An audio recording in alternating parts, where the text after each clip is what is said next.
Well, all right. So guys, in this video I'm going to cover Bambu Lab's latest release, firmware release that is, for the X1 Carbon and the Studio. And I think they just put out the release for the P1P also and P1S. But now this release was pretty major. There was a lot of features and a lot of changes that were made, and there were a lot of hot fixes that trailed behind it also. So I thought I would cover some of it in this video. Now at the time of this video, Bambu Lab had just released, what was it? Yeah, their last hot fix that I know of. It was just yesterday. It was 1.7.3. Now there were many issues with this release, but don't let that get to you. I got frustrated. I'm sure everybody got frustrated at one point, but I think it's good that Bambu Lab is adding some more features, making some changes to the software. You know, I think overall it's going to be well worth it and hopefully enhance the user experience in the long run, right? So let's take a look at the release. So when you get on the Bambu Lab wiki, you can see down here software and apps. Let's see where release notes. So you can see the release for 1.7 and then the subsequent hot fixes. And I thought there was like 3 hot fixes, but this is the latest one, the 1.7.3. But when you look at it, you can see this release, it did encompass quite a few new features, and I'll probably not cover all of them, but I can highlight some that I think were fairly major and some that'll be fun to try out, because there was quite a few. And you can see many, and they're stating it here, many of the features, it comes from the Orca Slicer, and that's from Soft Fever, and they have their own wiki page too that you can check out. And I've heard good things about it and about the Orca Slicer, and you know, I'm kind of glad that Bambu Lab is trying to incorporate some of those features into the Studio. Mainly because it gives the user a little more control over the slicing settings, a little more features, right? But it could be a good thing or a bad thing if you think about it. So some users might want more control, while others, mainly some beginners maybe, that they want more of a preset plug-and-play experience, something that, just like they tout, you know, for marketing on the, say the Bambu Lab, the X1, it's just, you know, you're printing out of the box in 15 minutes, right? But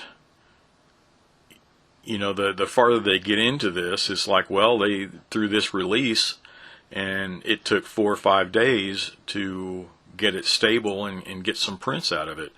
And they kept going through and releasing hot fixes, and even here on this latest one, the 1.713, well, they backtracked and reset a lot of the stuff, right?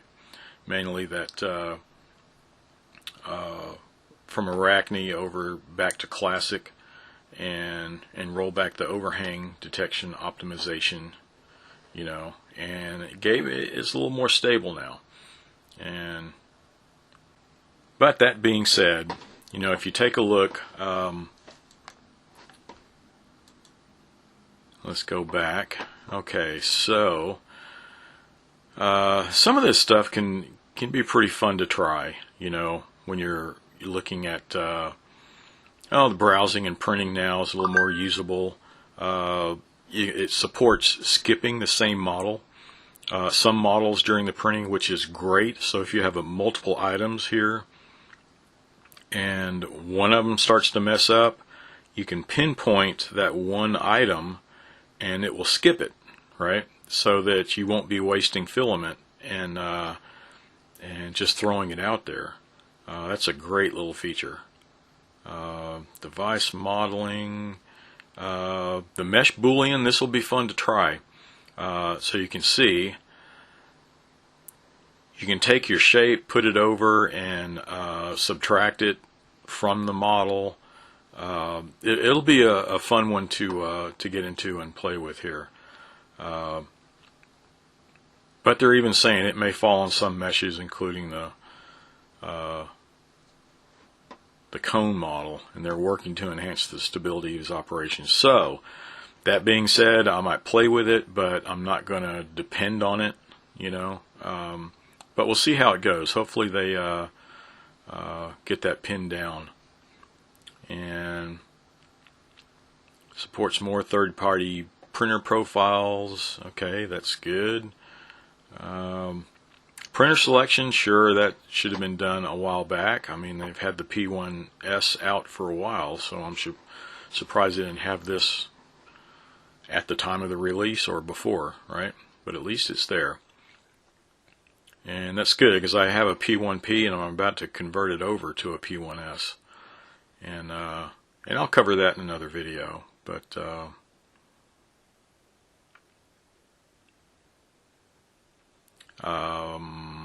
what else? Support to display the filament auto refill information. Okay, that'll be handy. What else did I thought was a good one?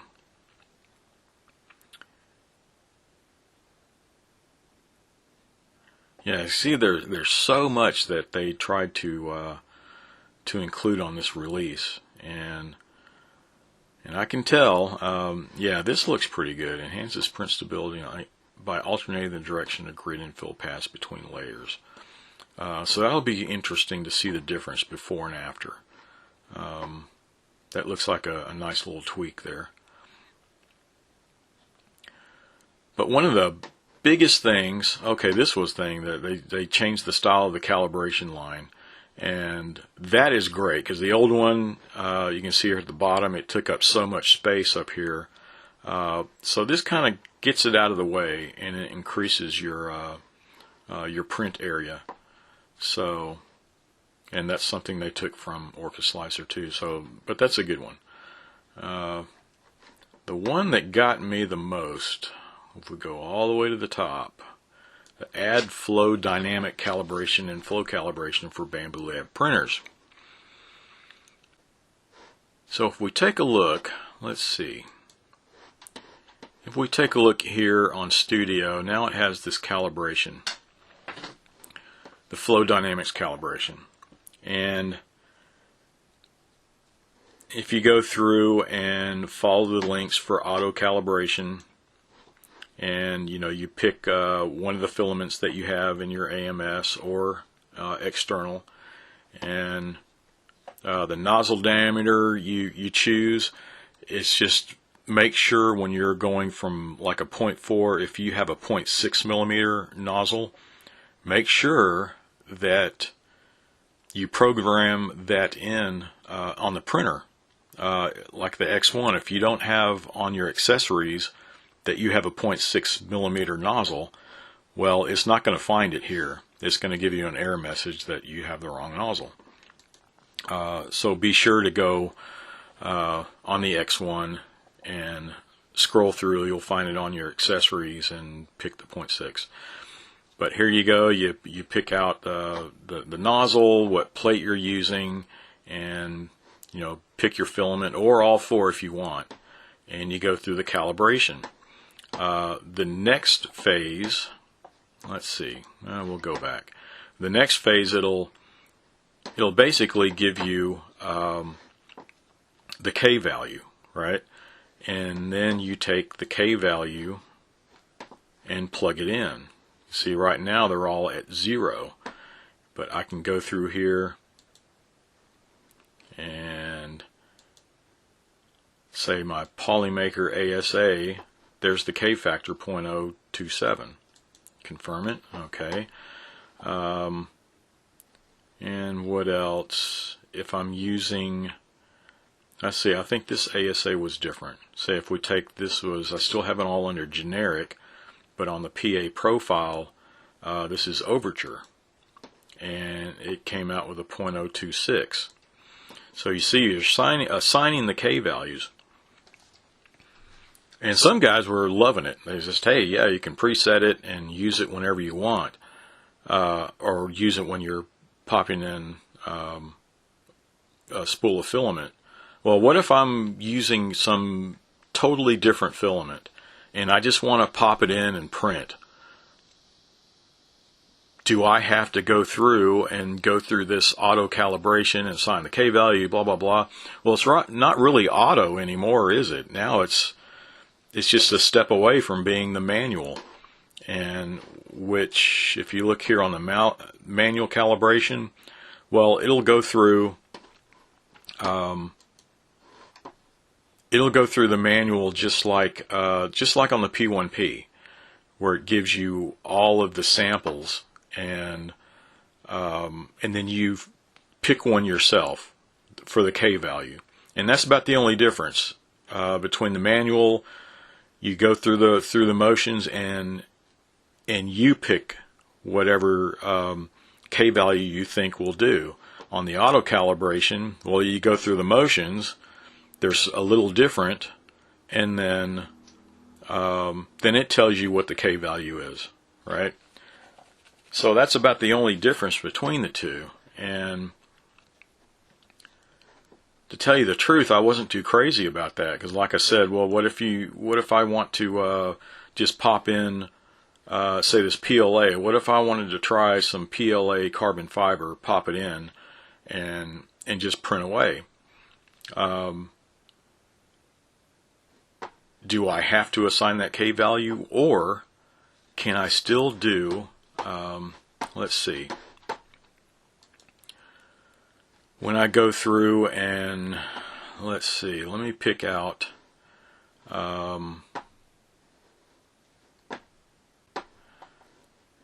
let's just pick one of those, it doesn't matter.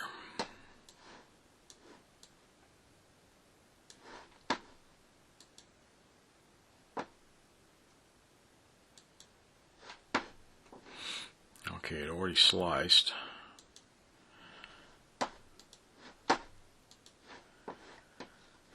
So when I'm sending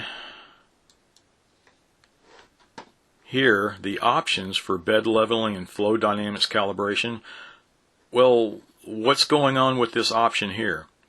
Can I still opt to go through the automatic flow calibration and not worry about the K value that's assigned back there? Will this override that? So if so, I could just pop some filament in and do this. Or do I have to do, does it matter if I pick that or not anymore, right? It kind of, is it obsolete? I don't know. I wasn't too crazy about the options given us here. You know, to tell you the truth, I would rather still be able to pick that, send it off to the printer, and it'll bypass whatever I have set here, right? Because when you think about it, even if I have this same spool,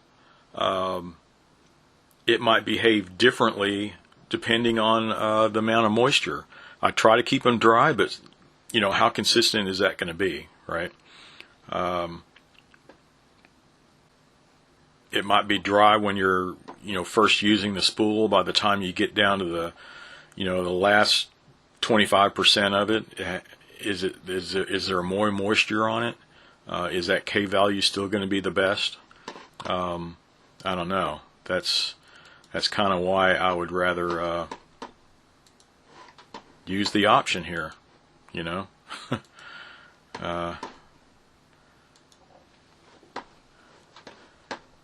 Yeah, that's just my opinion. I mean, it seems like the change, while some guys like it, I think it took away some of the auto calibration that I liked about the X1 with the LiDAR. When I very first got this, I liked having that auto calibration option. Sure, it added a minute or two to your overall print time, but it was worth it. Yeah, so I've seen a lot of discussions about that.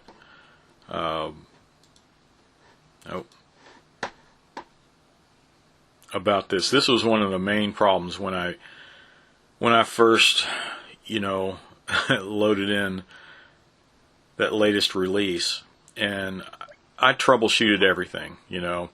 I cleaned off my printer, which I keep very clean anyway, because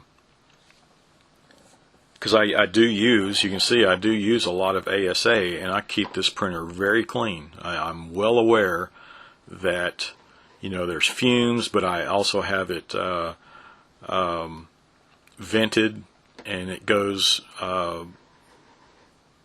some vent coils on the outside, and it goes outside, right? So it even pumps it out of the printer and it shoots it outside instead of in the room. So I'm well set up for ASA and ABS, but I use ASA a lot. So I printed off everything, I cleaned off everything. I even replaced the nozzle, put a new nozzle in it. I checked the filament, made sure everything was dry.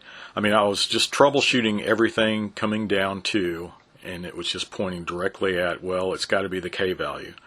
This flow calibration thing doesn't seem to be working. And sure enough, these patches came out, and the latest one here with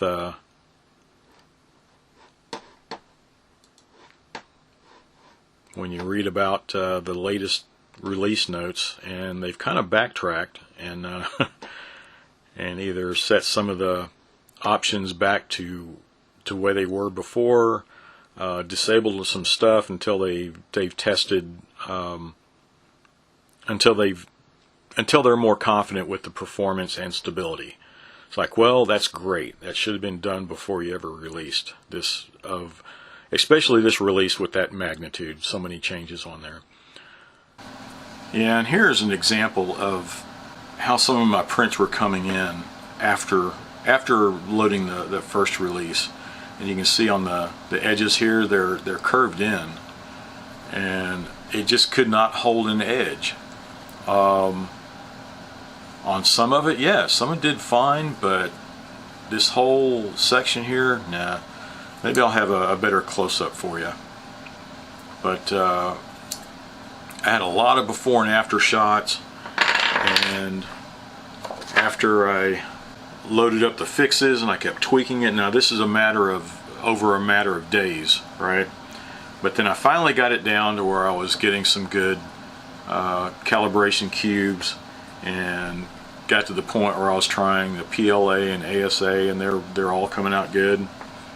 And even these two benchies that I tried, this one was the very first benchy that I had printed off, the very first print on my X1 Carbon, 8 or 9 months ago, and I still had the same filament from Bambu Lab, and I printed this one off, and they're just identical, right? So I think we finally got it nailed after many days and a lot of tweaking and a lot of hot fixes on the firmware.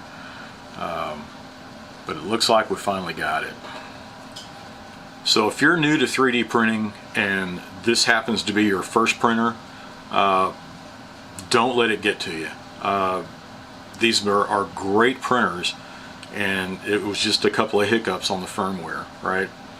Yeah, just don't get too frustrated. But luckily the guys at Bambu Lab, it looks like they're on top of it. They're listening to everybody in the forums, and they pumped out some hot fixes, and I think we finally got it squared away.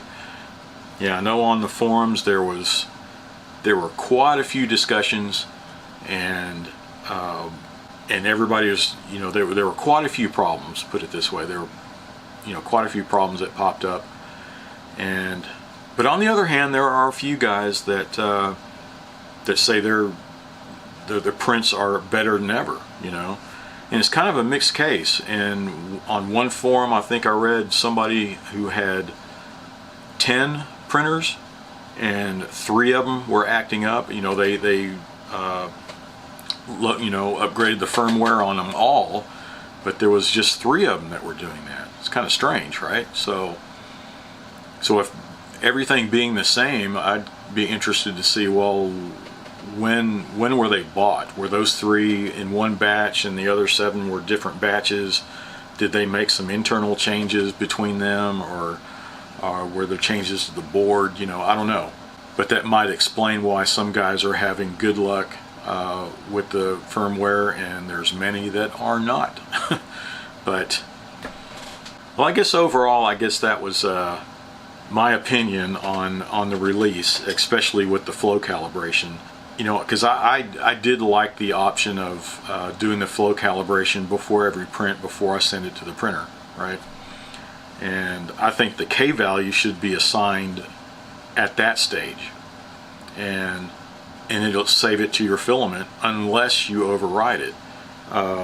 So that way, if you don't choose the option before you print, well, you still have that value that was that made from the previous print, you know, to that same filament. Does that make sense? You know, it just seems like it's not as automated now as it was before.